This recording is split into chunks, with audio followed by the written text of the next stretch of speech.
Escolha a Escola hoje está falando sobre o trabalho da Fundação Panda com a doutora Cristiana Gonçalves de Almeida. Doutora, a Fundação Panda funciona basicamente de que maneira? Nós oferecemos atendimento intensivo, então, no mínimo 15 horas de intervenção semanal na fundação, fora o acompanhamento com os pais e a escola, para crianças com autismo, né, ou com algum atraso no desenvolvimento. Né, a gente fala muito sobre isso. Não, se você detecta atrasos importantes no desenvolvimento da criança, você pode procurar e deve procurar um profissional para buscar o diagnóstico, mas a gente pode começar uma intervenção muito antes de ter um diagnóstico confirmado. Então, nós atendemos pessoas, né, crianças que têm esse perfil de atrasos de linguagem importante, de problemas de socialização, de problemas comportamentais. Né? Trabalhamos com crianças a partir de 18 meses até 7 anos de idade. Então, nós temos uma equipe grande. A ideia do trabalho é uma equipe grande atendendo a cada uma das crianças. A gente tem uma pessoa que é responsável pelo caso, que cuida do caso, mas a gente tem um leque de profissionais que vai atender essa criança conforme o que foi planejado por este profissional que é responsável pelo caso. Então, a gente tem uma supervisão, que é de Carol Martoni, que é uma pessoa com experiência reconhecida na área. E ela orienta, né, essa pessoa que é responsável pelo caso, e a equipe inteira atende essa criança durante 3 horas por dia. Né? A criança fica com 2 terapeutas por dia. Num período de 3 horas? Num período de 3 horas. Então, uma terapia diferenciada Sim. que se tem no mercado. Sim. Porque a Fundação Panda é uma instituição privada. Isso. É uma fundação, mas ela tem um custo, né, para que as crianças estejam lá. Porque é um tipo de trabalho de alto custo, né? A gente precisa de terapeutas que ficam com a criança e, mais do que ficar com a criança, tem todo um trabalho de planejamento. Uma coisa muito importante da análise do comportamento é ter objetivos muito claros. A família precisa saber as metas que estão sendo trabalhadas com a criança. A gente avalia o repertório da criança, cria as metas junto com a família e a família acompanha se essas metas estão sendo alcançadas ou não. Então, para isso, precisa de todo um planejamento antes do trabalho que está sendo feito.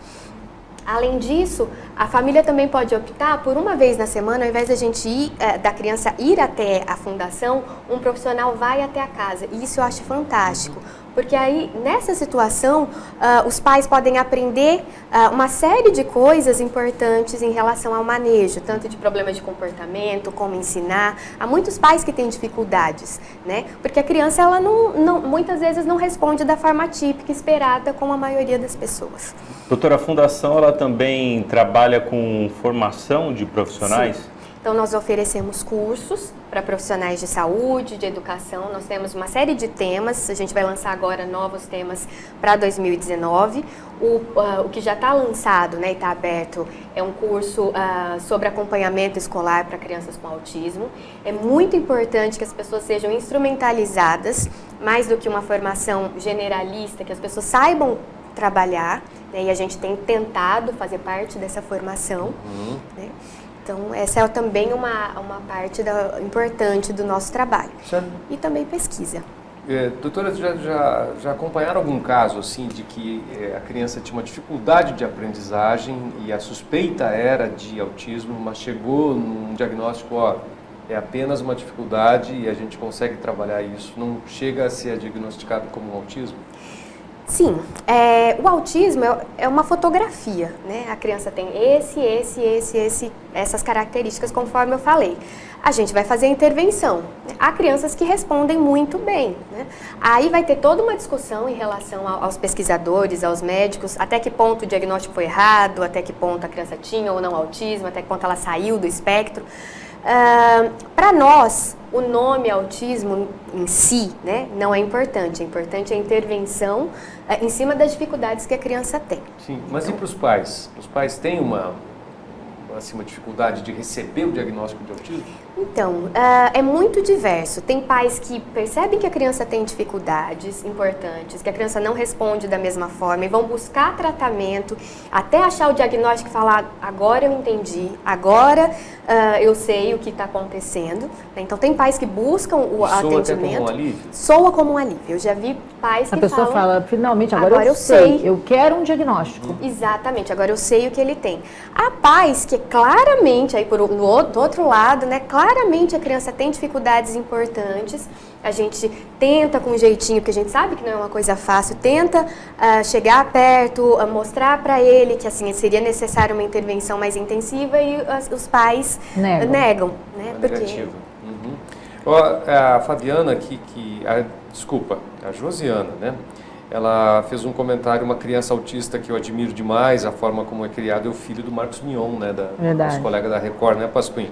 O Romeu Muito é uma legal. criança que você percebe ser feliz, né? Que a Josiana está falando isso, né? E pela descrição da Fabiana também parece que a sua sobrinha tem essa característica. Sim, sim. Inclusive, é comum entre eles algumas habilidades bem bacanas, bem espetaculares, né? A minha sobrinha faz contas absurdas. Tipo, eu não faço nem para calculadora, eu não acerto. E ela decora o dicionário. Tipo, ela sai com uma palavra, um dia eu falei, eu nunca ouvi essa palavra. Aí ela pegou e deu a descrição do que é a palavra. Ela decorou não só a palavra, como a descrição do que era a palavra. Tinha um filme, né? O Rayman. Né? Rayman, ele tem. Dustin Hoffman decorava a lista telefônica, né? Ah, é verdade, ele decorava. Tem aquela cena do palito de fósforo. Sim. Palito de fósforo. Palito de fósforo. E, doutora, e a questão do preconceito, né? As pessoas ainda usam a palavra autista quando querem, por exemplo, taxar uma pessoa de desatenta, né? Está parecendo um autista, né? Isso aí é um trabalho bem mais difícil do que trabalhar com os pais e com os casos específicos, né? Essa questão do preconceito ainda existe, porque tudo que é muito diferente causa um estranhamento. A incidência de autismo hoje é muito alta, então a gente tem que pensar que está aí, a gente precisa pensar Dá para e fazer saber se é em função do melhor diagnóstico ou vem aumentando o número de casos? Então, é difícil identificar, saber com certeza, Mas né? qual a sua percepção pessoal? Eu penso que as duas coisas. Tá tendo muitas pessoas estão sendo diagnosticadas mais cedo. Questiono também se porque há diagnósticos que parecem estar na moda, que as pessoas dão mais do que outros, então eu questiono também essa questão. Questiono as nossas relações. Será que o tipo de relação que a gente tem hoje não é uma relação que, né, as pessoas olham menos nos olhos, mesmo a mãe com o filho, a nossa relação é diferente. Então tem uma série de coisas aí que a gente pode parar e discutir em vários contextos. Eu particularmente a gente sabe que de uma forma ou de outra o autismo é presente, né? E a gente vai ter que aprender a lidar, né, e entender e vencer esses estereótipos que infelizmente acontecem, ocorrem e algumas vezes a gente vê histórias muito tristes. Então a gente quer ir a público para que cada vez menos histórias como essas aconteçam, as pessoas olham, não sabem como lidar. Como é que eu converso com o autista? Você vai conversar como qualquer outra pessoa, né? Mas se eu posso abraçar um autista? Você abraça crianças típicas? Abraço. Você vai abraçar. Se você vê que ele não gosta, você vai se distanciar, como qualquer outra pessoa. A gente não sabe quem é né, você, quem é o Rafael, quem é o Chico, sem se relacionar, entender. E isso é para qualquer pessoa, com autismo ou sem autismo. Às vezes o que espanta é que crianças com autismo às vezes têm uma habilidade incrível numa área, né? Fazer contas, cálculos, decorar conceitos, e às vezes coisas que parecem muito simples, por exemplo, dar bom dia, é uma coisa que a criança às vezes tem dificuldade. E às vezes isso é taxado como preguiça, como má vontade, porque as pessoas não entendem que tem repertórios muito independentes. Saber contas ou saber conceitos não necessariamente facilita eu olhar no olho da pessoa e fazer uma pergunta. São outros repertórios. Olha, a Josiana, pois não, Fabio? Pergunta que não quer calar. Messi, é ou não é Boa autista? pergunta. Boa pergunta. Gente. Ele é parecido com o Dustin Hoffman, né? É verdade. Autista. Gente, não sei, né? Já vi situações que as pessoas se desmentiram, falaram que não é, que é. Mas tem umas cenas que são realmente emblemáticas. Uma coisa interessante para a gente pensar hoje é que sabe-se pouco de adultos autistas. É um transtorno do neurodesenvolvimento. Os sintomas aparecem na infância. Agora o diagnóstico está sendo dado de forma muito mais precoce.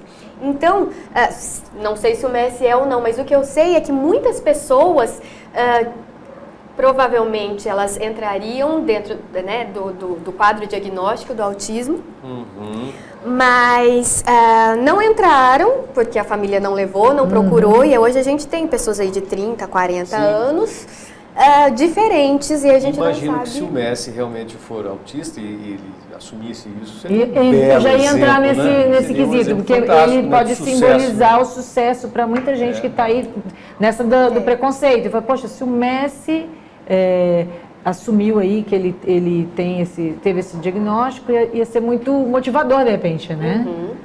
Tem Olha umas- só, a gente ainda tem algumas questões aí. Você está com a Vanessa Maranhão aí, Pasquim?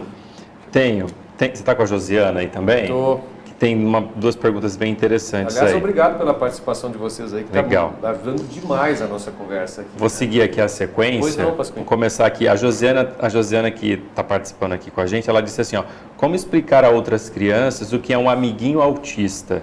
Porque penso que essa questão do preconceito acaba em casa quando você ensina que não há diferenças. Legal.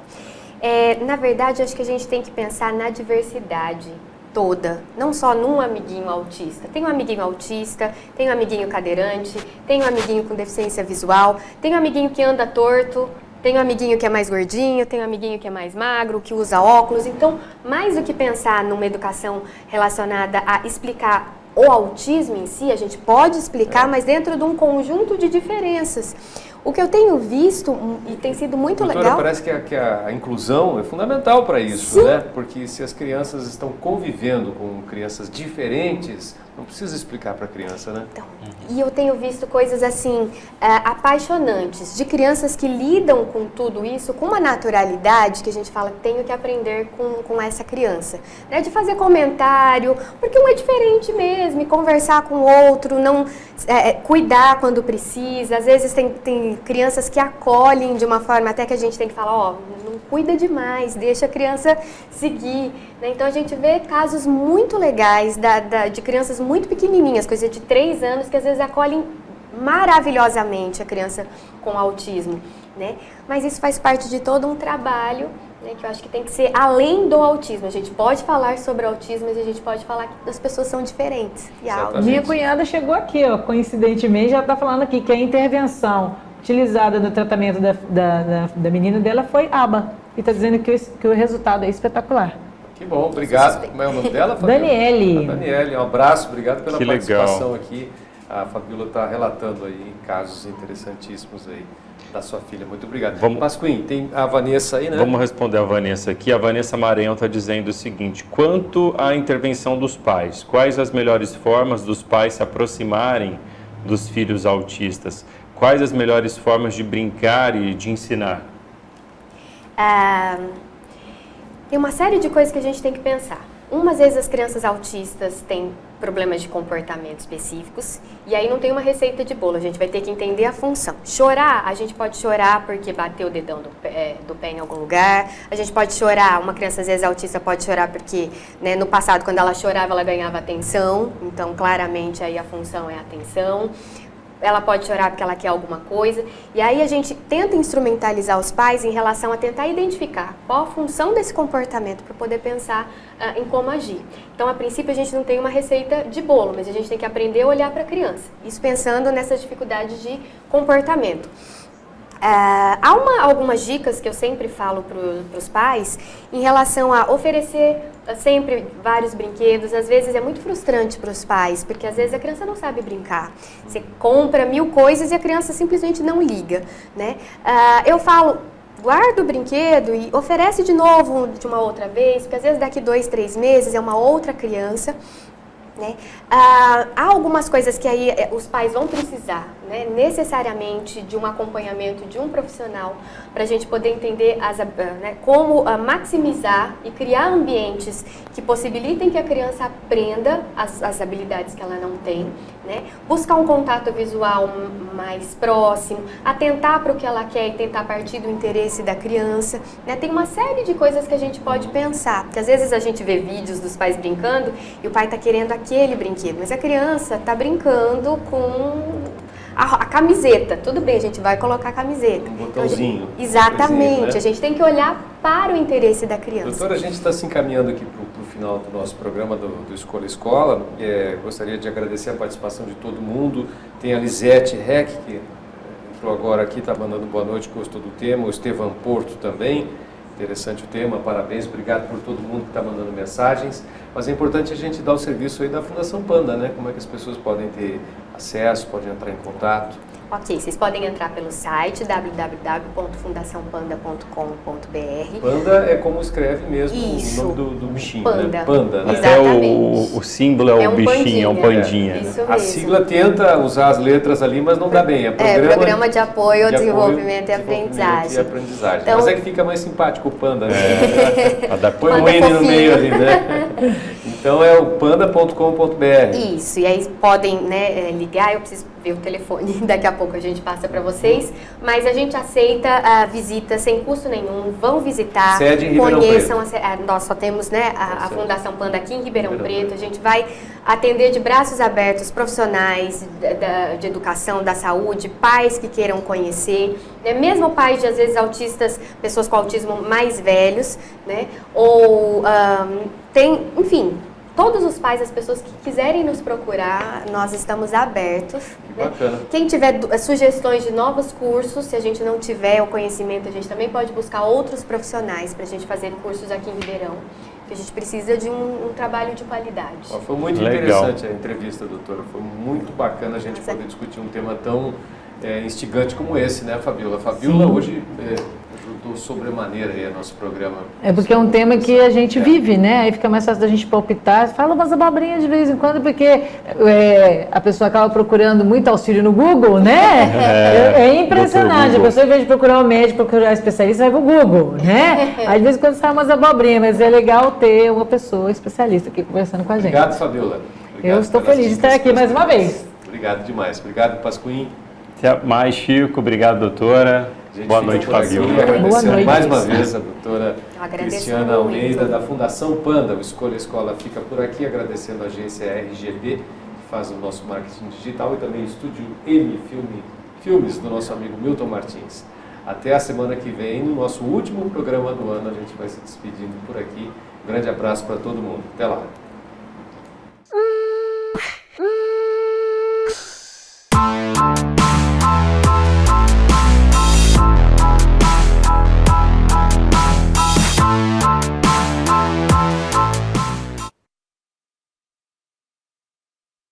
Para não perder nosso conteúdo e lives com os entrevistados, siga nossa página no Facebook e também no nosso canal no YouTube.